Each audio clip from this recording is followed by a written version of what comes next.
مونگا پر ویاړو مونگا فخر کوو د علم لویا اساس جوړ شوه د اسلامي بیت الحکمت په نامه د علم لویا مدرسه جوړ شوه د اسلامي بیت الحکمت په نامه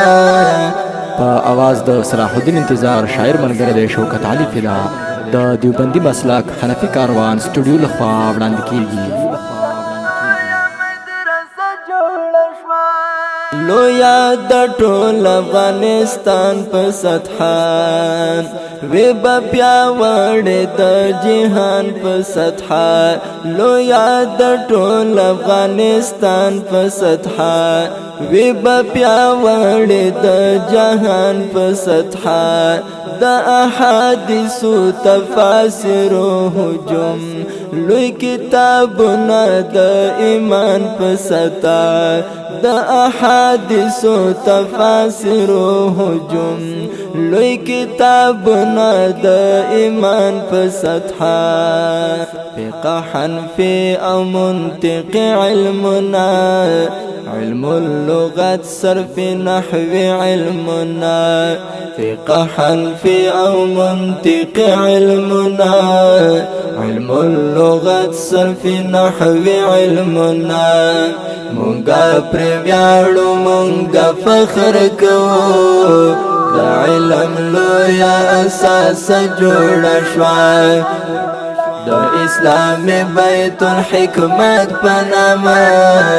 د علم لویا مدرسه جوړ شوه د اسلامي بیت الحکمت په نامه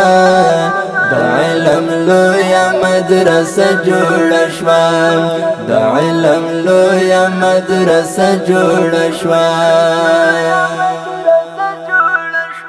دا ټول علمونه چې محفوظ دی پکې دا کتابونه به محفوظ وي دلته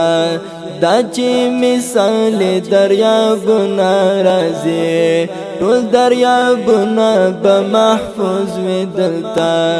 دا مې د شیخ شهید مرقد او مزار ورسره خوا په خوا ثبوت د مینې دا مې د شیخ شهید مرقد او مزار ورسره خوا په خوا ثبوت د مینې مونگا پر ویاړو مونگا فخر کوو د علم لویا اساس جوړ شوه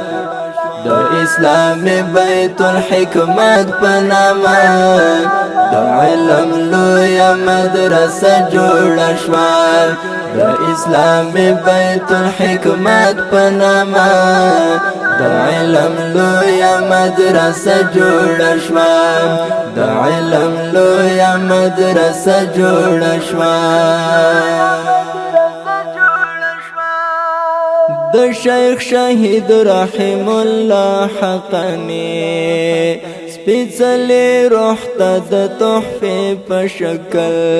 دا مکتب بیت الحکمت جوړ کړه ابو مشعل د نظرانې په شکل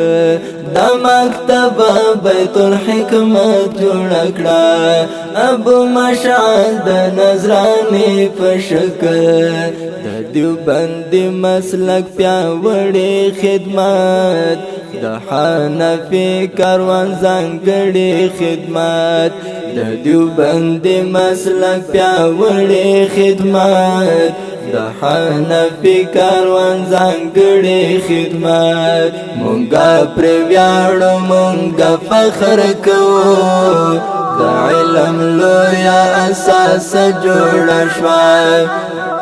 د اسلامي بیت الحکمت په نامه د علم لویا مدرسه جوړ شوه